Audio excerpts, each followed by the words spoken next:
When you look into someone's eyes and feel a deep shiver as if you've found a lost piece of yourself, are you standing before true love or merely a reflection of your shadow? This question has echoed through the centuries, and according to Carl Jung, it unveils one of the most enigmatic and dangerous experiences of the human soul: projection. Jung said that more often than not, we don't love the other as they truly are, but rather what in them mirrors our secret longings, our unhealed wounds, our unspoken desires. The encounter with love thus becomes an invisible stage where our shadows dance. How then can we distinguish authentic love, which liberates us, from narcissistic illusion, which ensnares us? Picture yourself before a silent lake. You lean over and see your reflection. The water, sometimes clear, sometimes murky, can deceive you. The reflection is not you, yet it blends with your image. So it is with love. We confuse reflection with reality, shadow with presence, illusion with truth. In this video, we will walk this journey of self-knowledge together, understanding the mechanism of projection, identifying when we are trapped by shadow, and learning to recognize the signs of true love. We'll do this through stories from Jung's life, ancestral myths like those of Narcissus and Inanna, symbolic metaphors, and practical exercises that invite you to look within. This is a space for reflection, not quick answers. Here, every question is a portal, every metaphor a mirror, every myth a map of the soul. If this resonates with you, share this video, subscribe to the channel, and leave your reflections in the comments. Your experience may illuminate the path for other seekers. Now, close your eyes for a moment. What you love in the other. Is it truly them, or is it you? Chapter 1. The Mirror of the Soul. For Jung, projection is like an invisible mirror we all carry within. Often, when we meet someone, we don't see them in their wholeness, but only what we project onto them.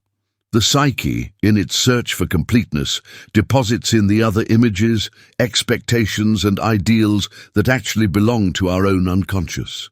He observed that this happens naturally and inevitably. We all project. It is as if the unconscious demands that we see in the other what we have not yet recognized in ourselves. Intense passion, for example, is almost always charged with this mechanism.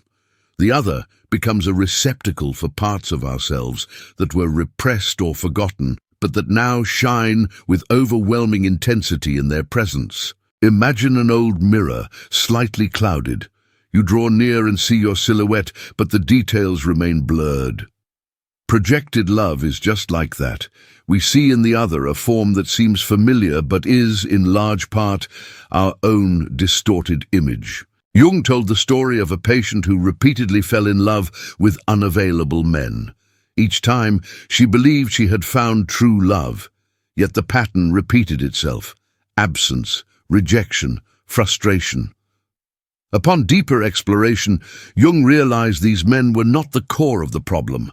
They were only mirrors reflecting her shadow, her struggle to feel worthy of being chosen. In symbolic language, we might recall Narcissus, who fell in love with his own reflection in the water. His tragedy was not that he loved too deeply, but that he confused the reflection with the real. Like Narcissus, we all run the risk of losing ourselves in our projections, believing we love another when, in truth, we are merely gazing inward. Recognizing this doesn't mean denying love, but beginning to distinguish it. If the other is only a mirror, the bond collapses before reality. But when we learn to see beyond the reflection, we discover that love is accepting otherness, seeing in the other not only what resonates in us, but also what is different, strange, and unique. Chapter 2. When love is a reflection. There comes a moment in many relationships when the initial enchantment feels divine. It's as if we've finally found the missing half of our soul. Jung noted that this state of exaltation is rarely love in its mature form. It is, rather, a powerful projection. We see not who the other truly is, but who we wish them to be, a reflection sculpted by our unconscious. This phenomenon is especially intense in sudden passions, those that take over body and mind in a matter of days. The heart races, thoughts revolve endlessly around the person, and everything gains color and meaning solely through their presence. Yet such intensity almost always reveals that we are facing an internal reflection more than an actual encounter. Jung described cases of men and women who fell in love with almost unattainable figures, teachers, artists, spiritual leaders. The fascination was not necessarily with the person themselves, but with the archetypal image they awakened, the sage, the muse, the hero. The relationship became less a meeting between two human beings and more a dialogue between the conscious and unconscious of the enamored soul. In mythology, we see this in the story of Narcissus. Gazing into the water, he fails to recognize his reflection as part of himself. Enchanted, he believes he has found a perfect being outside himself, unaware that he is trapped in his own image. The illusion seduces him, but also consumes him until he dissolves into emptiness. In the modern world, this same trap emerges when we project onto a partner all our dreams of redemption. A woman carrying the wound of abandonment in her shadow may see in a new love the promise of finally being chosen. An insecure man may project onto his partner the image of the protective mother he never had. These projections create bonds that are intense yet fragile. They cannot withstand time because they were not built upon the reality of the other, but upon internal reflections. Only when the enchantment fades can we begin to truly see who is before us, and only then does the possibility of genuine love arise. Chapter 3. The Call of the Shadow. Whenever we project intensely, it is the shadow that calls us. Jung said the shadow is not merely the dark side of the soul, but also the reservoir of everything we were forced to reject: desires, talents, fears, unacknowledged strengths. Falling in love often means this forgotten material returns to the surface, disguised in the figure of the other. Picture the shadow as a locked room in an old house. Inside are clothes never worn, letters never sent, pains never dared to be felt. When we meet someone who stirs overwhelming emotions in us, that door creaks open, and all that was hidden begins to move. Jung compared this process to a descent into the underworld. The Sumerian myth of Inanna gives us a powerful metaphor. As she descended into the realm of shadows, Inanna was stripped of her garments and crowns until she stood naked before the underworld. Our relationships can work in much the same way. In giving ourselves to the other, we are stripped of masks and confronted with what was hidden within. In Jung's clinical stories, there were patients who, after falling in love, experienced sudden jealousy, irrational fears, unexpected desires. The other, like a magical mirror, revealed what already existed within them but had never been integrated. Romantic encounters in this sense are also encounters with our own shadow. In daily life, this manifests subtly. You may admire someone's courage, but in truth, it is your own unrecognized courage that demands space. Or, conversely, you may resent another's freedom because your shadow holds the wound of repression. The call of the shadow should not be seen as something negative. On the contrary, it is an opportunity for individuation, for expanding consciousness. Love, in this sense, ceases to be only a romantic encounter and becomes an initiatory process. Each emotion the other awakens in us is a key that opens inner doors. Chapter 4. Between Love and Illusion. Distinguishing true love from illusion is perhaps one of the most delicate tasks of the psyche. Jung often said that no one becomes conscious without pain. This means that many times we only recognize the difference between love and projection when reality tears through the veil of idealization. The dazzling light of passion can blind us, but when that brilliance fades, we finally have the chance to see with clarity. The myth of Icarus gives us a powerful image of this experience. Driven by his desire to fly higher, he ignored the limits of reality. His wings, made of wax, could not withstand the sun's heat, and he fell. The same happens when we confuse projection with love. The more we feed an illusion without facing reality, the greater the inevitable fall. But unlike Icarus, we have the chance to learn from the fall and transform it into wisdom. Jung observed that many people, when disappointed in love, believed they had failed.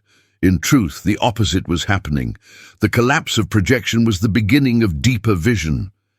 Genuine love can only be born when the other ceases to be idealized and is seen in their humanity, with flaws, contradictions, and limits. In daily life, this unfolds in simple moments, realizing that the person who once seemed perfect also has insecurities, that the idealized partner also makes mistakes, that the desired beloved also carries wounds. When we choose to remain even after such revelations, we are stepping closer to real love.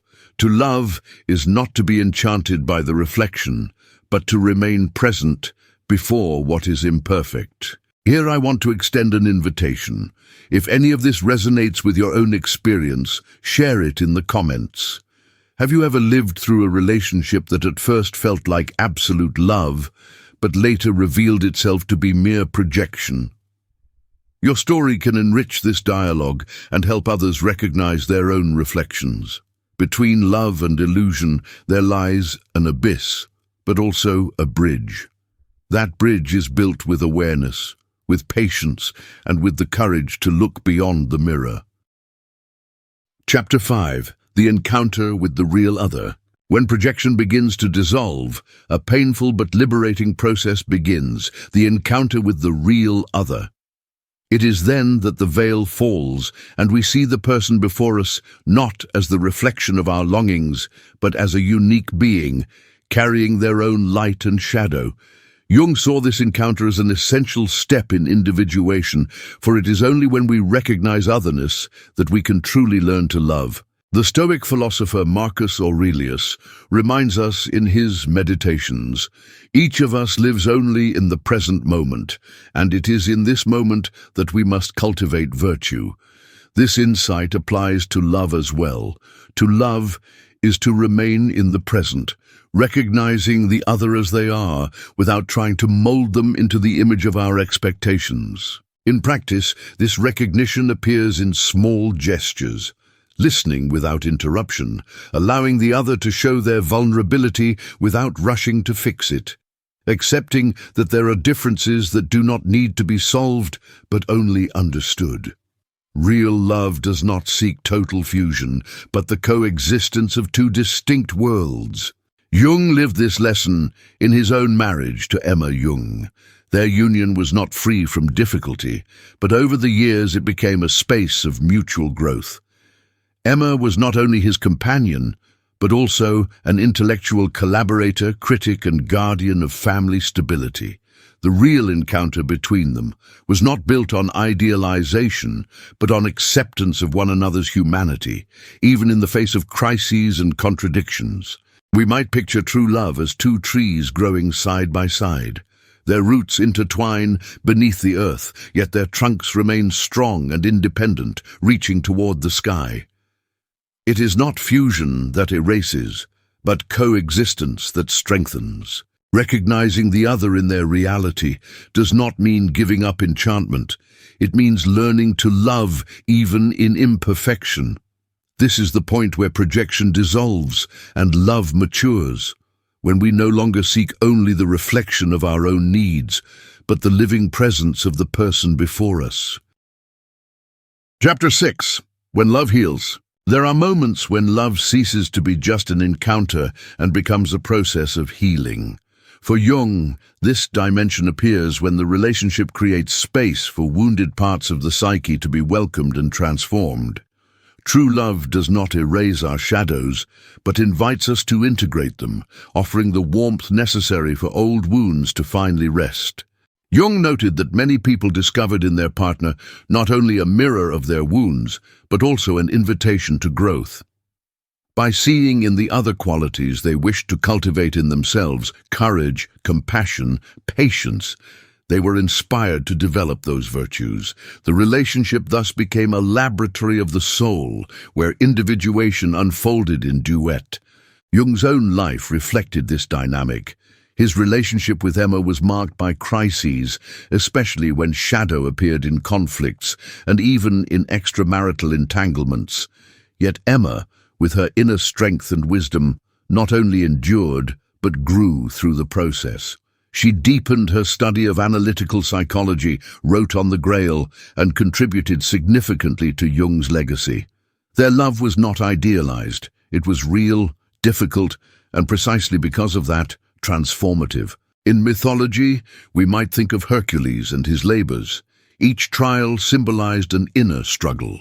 So it is in love. Each conflict faced together can become an opportunity for purification, if not denied, but met with awareness. The partner becomes, in this sense, not an enemy, but an ally in the work of becoming whole. In everyday life, this is seen in small ways. A woman who has always avoided expressing anger may, in a healthy relationship, learn to recognize and communicate her limits. A man who always feared vulnerability may, before a loving partner, allow himself to cry and be seen in fragility. When love heals, it does not remove pain from existence, but offers companionship along the way. To love and be loved becomes a form of shared individuation, a path where two souls grow, not despite their wounds but through them. Chapter 7. Practical exercise, the inner mirror. So far we have spoken of mirrors, projections, and the shadow revealed through love. Now I want to offer a practice, simple yet profound, that can help you discern whether what you feel is true love or only the reflection of your shadow. Take a moment of silence, sit comfortably, breathe deeply, and imagine before you an old mirror. This mirror does not show only your outer appearance, but also your inner landscapes, your fears, desires, memories, and hopes. Ask yourself quietly, what exactly do I love in this person? Write down everything that comes, traits, gestures, even small details. Then ask, do these qualities also exist in me, even if dormant? Very often, what we most admire in another is a seed already within us, waiting to be cultivated. Next, explore the opposite. What most unsettles or wounds me in this relationship? Write without censoring. Then ask, do these pains reflect old wounds, perhaps not created by this person, but stirred by their presence? This step may feel uncomfortable, but it is essential to distinguishing between love that liberates and projection that imprisons. If you wish to go deeper, try a visualization. Picture the person you love, but see them as they truly are, stripped of idealizations, with vulnerabilities and contradictions intact. Ask yourself, would I remain by their side, even without the glow of idealization? If the answer is yes, there are signs of real love. If no, perhaps you are still before a reflection that needs to be integrated. This exercise is an invitation to look within before demanding from the other what may be missing in you. It is a way of reclaiming the power we so often hand over to projections. Remember, the true encounter begins when we stop seeking only in the other what is absent in us and begin to recognize the richness we already carry inside.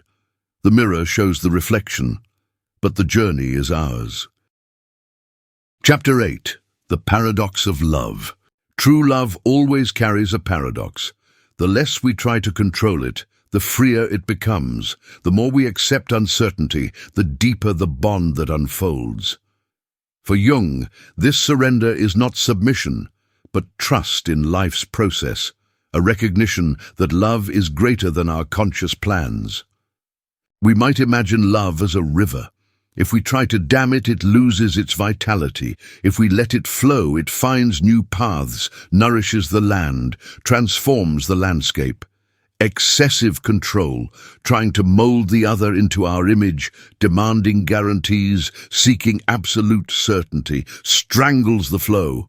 But when we open ourselves to its natural movement, the river carries us to places we never dreamed of.